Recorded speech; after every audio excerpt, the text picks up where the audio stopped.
예, 오늘 그 앱소브 기술력에 대해서 강의를 해드릴 이건희 차장입니다. 지난주 데몬데이 때 뭘 하셨는지 다 기억나시죠? 우리 기술력 세 가지 중에 앱소점, 그리고 앱소점에 대한 원료, 그 하이드로 큐민과 하이드로 하이드로 그 메가에 대해서 설명을 해드렸는데요. 잠시, 복습하는 시간을 가지자면, 그 앱소점의 그 가장 그 특장점이라 하면 그 플러스 성질과 마이너스 성질을 이용한 그 능동적 흡수 기전이라고 제가 말씀을 드렸습니다. 그리고 이 봉입률 99% 이상 되는, 그래서 요 성분들이 장 내에서 타겟 방출이 가능하다는 거, 그러한 성질을 이용해서 커큐민을 봉입을 하였고, 그리고 오메가3를 봉입을 하였고, 그래서 탄생한 게 이제 기술 원료인 하이드로 큐민 그리고 하이드로 메가가 되겠습니다. 이제 뭐 더 이상 말씀 안 드려도 잘 아시죠? 모르시는 분 있으시면 저한테 따로 오시고요. 예. 자, 그럼 오늘은 앱소 트랙션과 앱소 바이옴에 대해서 말씀을 드릴 건데, 설명 이전에 제가 얘기를 하나 해드리겠습니다. 그 익스트레이션이라는 그 단어가 이제 추출이라는 단어잖아요. 그래서 그 옛날에 그 추출이와 그리고 이제 발효가 이렇게 살았는데, 추출이가 정말 이제 좋은 것들을 많이 추출을 했어요. 근데 추출만 하다 보니까 이거 뭔가 좋은 게 없을까 하고 혼자 고민을 하게 됩니다. 자기 딴에는 좋은 걸 많이 추출을 했는데 더 좋은 게 있을 것 같은데 하고 혼자 생각을 많이 하다가, 그 와중에 그와 동시에 이제 그 발효라는 애는 발효는 자꾸 하는데 막 어중이 떠중이 아무거나 발효는 하기 싫은 거예요. 좀 좋은 엄선된 원료를 가지고 발효를 하고 싶다라고 생각을 하던 찰나에 둘이가 만나게 되었어요. 그게 그래서 탄생한 게 이제 앱소 트랙션과 앱소 바이옴이라고 생각하시면 되겠습니다. 그래서 앱소 트랙션은 앱소브의 앱소하고 익스트랙션의 트랙션을 합친 단어라고 보시면 되고요. 앱소 바이옴은 앱소브의 앱소 그리고 마이크로바이옴, 많이들 들어보셨죠? 우리 인체의 미생물을 총칭하는 마이크로바이옴이 합쳐져서 앱소 바이옴이 탄생을 하게 된 겁니다. 그래서 앱소 트랙션과 앱소 바이옴 하나하나 살펴보도록 하겠습니다. 앱소 트랙션은 말 그대로 유용한 성분들을 고농축으로 추출할 수 있는 천연 추출 기술입니다. 이 앱소 트랙션에 의해서 탄생하게 된 원료가 바로 하이드로락토. 이 하이드로락토가 탄생하게 된 배경에 대해서 찬찬히 살펴보도록 하겠습니다. 블루베리를 주 원료를 사용했고요. 하이드로락토를 만들어내기 위해서. 왜 블루베리를 선택을 했느냐? 블루베리 안에 안토시아닌이라는 좋은 유용한 물질이 있습니다. 각 그 뭐 식물이든 채소든 과일이든 여러 종류의 원료 안에 유용한 성분들의 물질이 있어요. 딱 핵심이 되는 것들이. 뭐 홍삼으로 따지면 이제 사포닌, 뭐 알지온, 알지토, 알지3 뭐 이런 식으로. 예. 그다음에 커큐민은 커큐미노이드라 해서 유효 성분이 있다 그랬죠. 블루베리도 마찬가지로 안토시아닌이라는 유효 성분. 얘만 있으면 다른 거는 다 필요 없다가 될 정도로 안토시아닌이 좋은 유효한 물질입니다. 그래, 이러한 유효한 물질을 추출을 해낸 거예요. 이거를 추출해서 다른 것들 다 빼고 뭐 블루베리를 통째로 갈아서 한 것도 아니고 얘만 추출을 해낸 겁니다. 그래서 이 안토시아닌이 도대체 어디에 좋길래 추출을 했냐 하면, 막 시력 보호라든지, 그다음에 노화 방지, 그리고 항암, 항염, 그리고 신장이라든지 여러 그 소화 기관들의 기능을 강화시켜주고 항당뇨 작용까지 하는 아주 우리 인체에 섭취가 되면 상당히 유용한 효능들을 보여줄 수 있는 게 바로 블루베리에 있는 안토시아닌입니다. 그런데 이 안토시아닌이 좀 단점이 있죠. 뭐냐면 흡수가 먹었을 때 100%다 되기가 힘들다는 점입니다. 안토시아닌이 딱 몸에 들어가게 되면 극히 작은 양이 우리 소장에 흡수가 되고요. 나머지는 대장에서 미생물에 의해서 다 분해가 됩니다. 이 분해된 물질이 이제 페놀산으로 다 분해가 되는데, 이 페놀산에 그 안토시아닌이 가지고 있는 유용한 그 효능들이 다 있다고 보시면 돼요. 즉 뭐냐 하면 안토시아닌을 먹었음에도 불구하고 극히 일부 1에서 3%만 우리는 효능을 느낄 수가 있고 나머지는 다 이제 맴돈다는 거죠. 대장에서 다 페놀산으로 분해가 되기 때문에 그러한 부분들을 그런 단점들을 보완해서 연구해서 나온 게 이제 하이드로락토라고 보시면 되는데 이 안토시아닌이 딱 들어가서 다 분해가 되었고 이제 페놀산이 분해된 페놀산에 두 가지 큰 효과가 있는 게 첫 번째는 그 항산화 그리고 항염증의 효과를 가지고 있습니다. 이 안토시아닌에서 분해된 페놀산이요. 두 번째는 뭐냐면 이 우리 장내에 있는 유익균의 먹이 역할을 하는 프리바이오틱스의 역할을 또 하게 됩니다. 유산균의 세대별 진화가 있잖아요. 1세대는 그냥 유산균, 그래서 뭐 유익균만 들어가 있고, 두 번째는 유익균의 먹이가 되는 프리바이오틱스, 또 이제 분해 대사산물 해서 뭐 포스트 바이오틱스 이런 식으로 유산균도 진화를 하는데, 그 유익균의 먹이가 되는 프리바이오틱스의 역할도 상당히 중요하거든요. 그래야 유익균이 자기의 먹이를 먹어가면서 장내에서 원활하게 활동을 하기 때문에 그러한 먹이의 역할을 또 하는 것이 바로 안토시아닌의 분해된 페놀산입니다. 근데 이게 이제 장내의 개인 환경 차로 인해서 그 장의 환경에 의해서 이 페놀산이 흡수가 되시는 분들도 있고 흡수가 안 되시는 분들도 있고 조금 되시는 분들도 있고 많이 되시는 분들도 있고 개인마다 편차가 상당히 큽니다. 그냥 이렇게 딱 들어갔을 때는. 그러다 보니 이거를 어떻게 하면 남녀노소 불문하고 어느 누구나 이 분해된 페놀산을 우리가 흡수를 다 시킬 수 있을까라고 연구를 했고요. 그 연구를 해서 이제 발효를 한 거죠. 그 연구의 과정 중에 하나가. 그래서 이러한 안토시아닌의 흡수율을 증가시키고 효능을 극대화시키기 위해서 이제 발효물을 개발했고요. 이 발효물을 개발한 게 바로 이제 하이드로락토가 되겠습니다.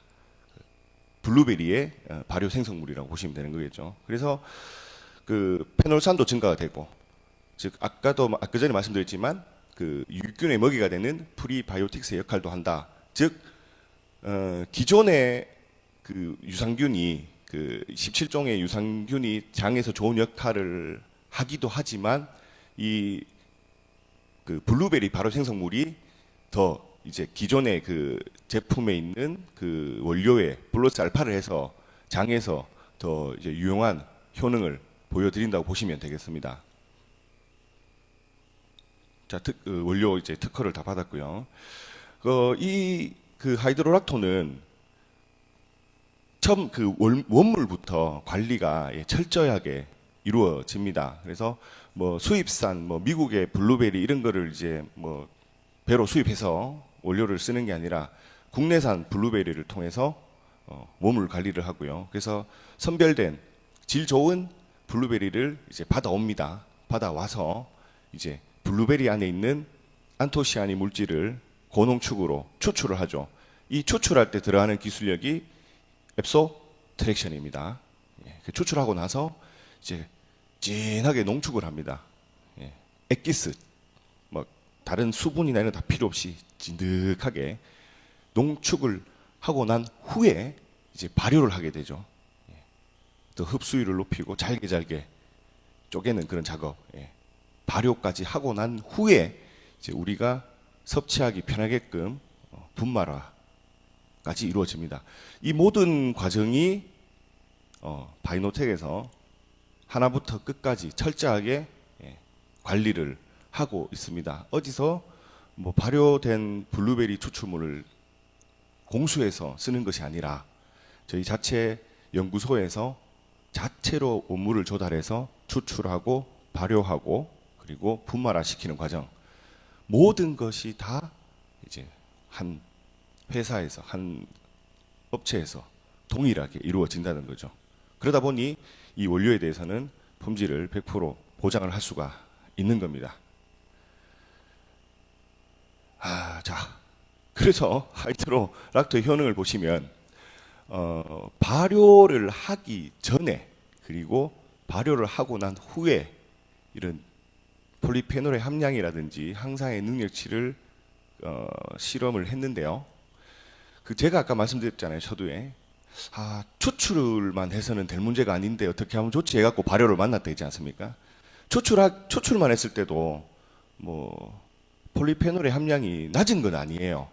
뭐 그냥 먹는 것보다 고농축으로 추출한 걸 섭취를 했을 때는 상당히 그 효능이 좋겠죠. 하지만 발효를 한 후에 일단 폴리페놀의 함량 자체가 발효 전과 즉 추출만 했을 때와 3배 이상의 차이가 나게 됩니다.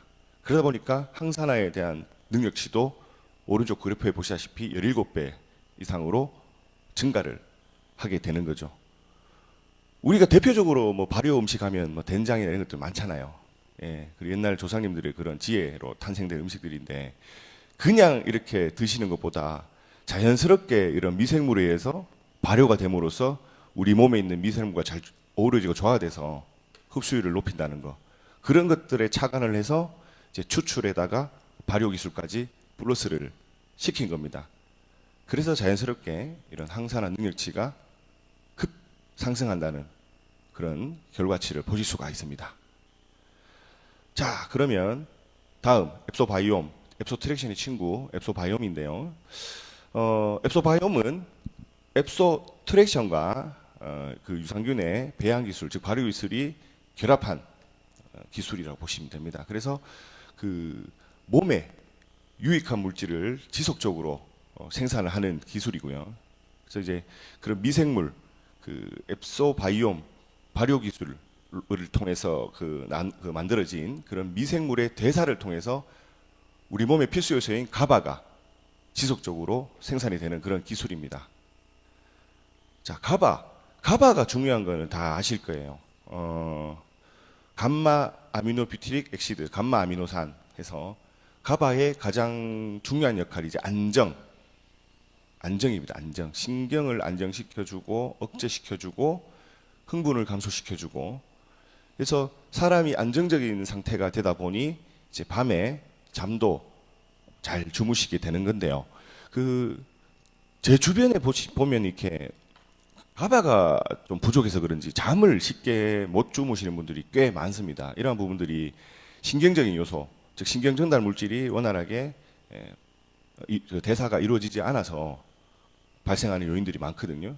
물론 커피를 많이 드셔가지고 카페인 과다복용으로 밤에 잠이 안 온다 이러신 분도 계실 수 있지만 그러한 부분들은 그냥 특수적인 현상일 뿐이고 맞죠. 커피 많이 마신 날만 그렇다. 근데 커피도 안 마시고 평상시에 규칙적인 활동을 한다고 하시는데도 잠을 잘 못 주무시는 분들이 많습니다. 그게 이제 가바의 대사가 잘 이루어지지 않아서 그런 부분이 있는데 이 가바가 몸속에서 이렇게 유기적으로 생성돼서 신경을 전달하는데 가바, 녹색으로 표시된 가바 그리고 글루타메이트라고 또 이제 신경 전달 물질이 있는데 크게 두 가지가 있거든요. 가바는 이제 흥분을 억제시키고 안정시키고 이런 역할을 한다 하면 그 가바 녹색 위에 있는 글루타메이트라는 그런 빨간색으로 좀 표시되어 있죠. 그 물질은 이제 자극을 주는 물질이라고 보시면 됩니다. 그래서 이 두 가지가 적절하게 잘 조화를 이루어야 사람이 이렇게 살아가게 되는 거죠. 근데 통상적으로 가바가 많이 부족하다 보니 특히 최근에 들어서 이제 가바의 그런 대사가 잘 이루어지지 않다 보니까 막 쉽게 흥분하고 막 화내고 짜증내고 그러한 성향들이 좀 강하게 나타나고 있어요. 저도 그렇습니다. 막 성질내고 막 괜히 아무것도 아닌 일로 그게 가바가 부족해서 그런 것 같은데 그래서 이 가바를 어떻게 하면 많이 우리 몸에 생성해서 좀 안정된 그러한 삶을 유지할 수 있을까? 내 흥분한 이런 성격을 좀 억제하고 그 마인드 컨트롤을 잘 할 수 있을까라는 부분에 있어서 연구를 하게 되었고요. 그래서 가바의 그런 여러 가지 효과를 보면 이 체지방 감소를 시켜준다라는 부분이 좀 눈에 띕니다. 이러한 부분들을 착안해서 하이드로 어트가 탄생을 하게 되었는데요. 신경 전달이든 이렇게 안정적인 것뿐만 아니라 체지방 감소 이런 것들이 다 유기적으로 저는 움직인다고 저는 보고 있습니다. 안정, 억제의 가바잖아요. 그러다 보니까 이런 체지방에 있어서 이 세포들이 너네들도 쉽게 해서 어째해 날뛰지 마 이런 역할을 하고 있다고 보시면 돼요. 그래서 이런 체지방에 대한 감소도 효능 효과가 나타났습니다. 자, 가바는 우리 실생활에서 접할 수는 있어요. 많이 뭐 유제품이나 채소, 과일에 자연적으로 많이 포함이 되어 있습니다. 하지만 여러 가지 종류의 이제 식품에 가바가 있긴 하지만 그 안에 있는 가바의 양은 매우 적다라는 거, 매우 적다라는 거. 그래서 주변에 보시면 이런 분들 좀 계실 거예요.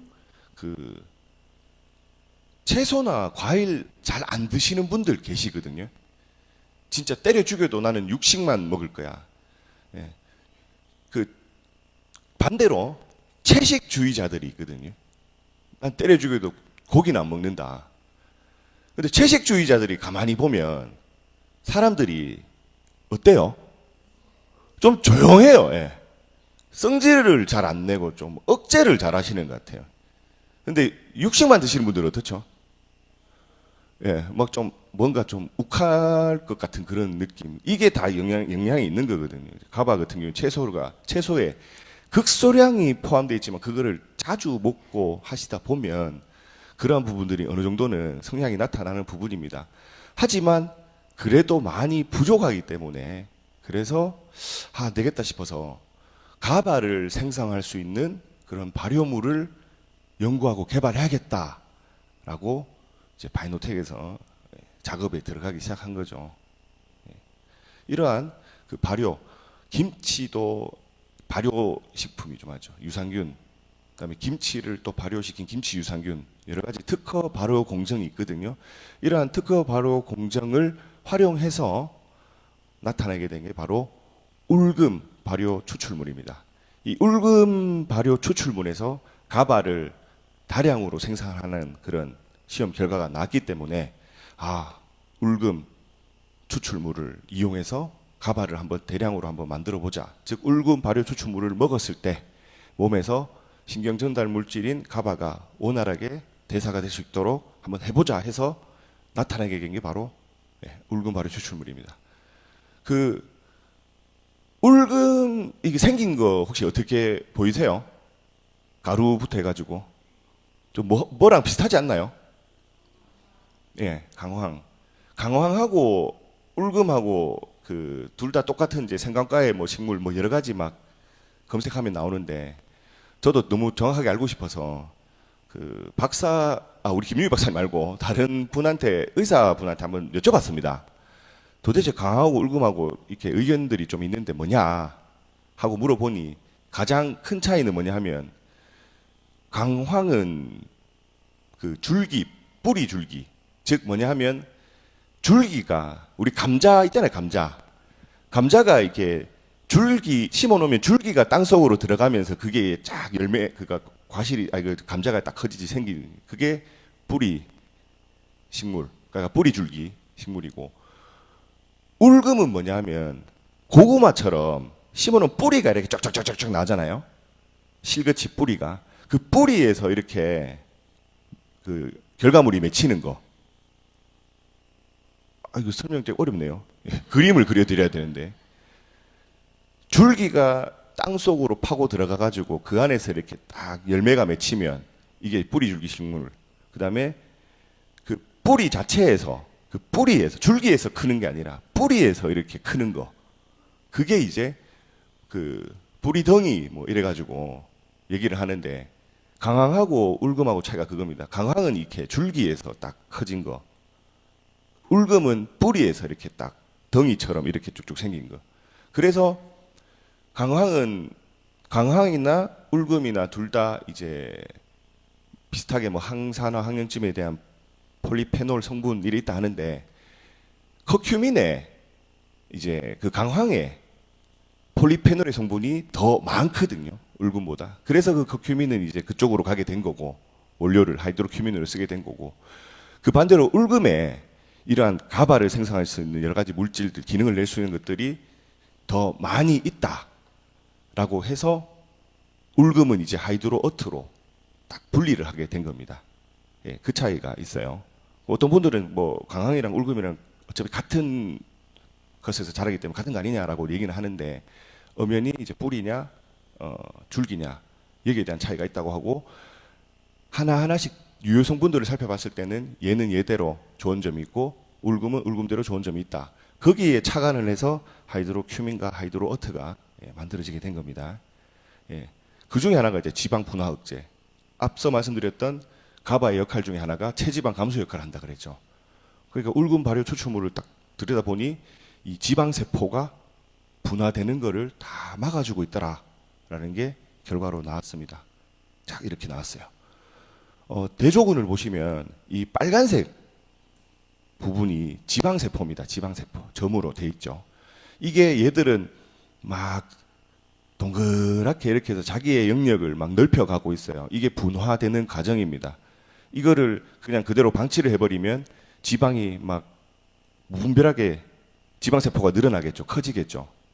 그래서 이제 오른쪽에 시험을 했는데, 그냥 가바만 딱 넣었을 때랑 아랫부분에 하이드로어트를 가지고 시험했을 때랑 차이가 뭐냐 하면, 이 빨간색 부분이 그 대조군과에 비교했을 때 자기의 세력을 넓혀가는 부분이 현저하게 떨어진다는 거거든요. 그래서 가바랑 하이드로어트랑 비교해도 가바가 빨간색으로 이제 좀 진한 색이든 좀 연한 색이든 좀 커져가는 부분들이, 즉 분화되는 부분들이 조금은 많습니다. 하이드로어트에 비해서요. 그래서 보시면 이게 왼쪽부터 가운데 오른쪽 확대를 한 부분이거든요. 서서히. 그래서 확대를 쫙 당겼을 때도 이 세포는, 지방 세포는 그냥 내 혼자, 아유 난 내 혼자 이래 있다가 갈래 하면서 있는 부분들을 확인을 하실 수가 있는 거죠. 예. 그래서 하이드로어트로 처리했을 시에 지방 분해가 효과적으로 이루어질 수 있다라는 게 시험 결과에 나왔습니다. 그래서 지금 신규 체지방 감소 소재로 많이 연구되고 개발이 되고 있는 물질 중에 하나가 바로 가바. 근데 우리 그 가바를 앱소바이옴 그 유산균 발효 배양 기술을 활용해서 하이드로어트화 시켰기 때문에 효과는 더 배가 된다고 할 수가 있습니다. 예. 여기까지 앱소바이옴 설명을 드렸고요. 자, 정리를 하자면 우리 앱소브에 들어간 특허 기술이 총 3가지가 있습니다. 앱소좀, 앱소 트랙션, 그리고 앱소 바이옴.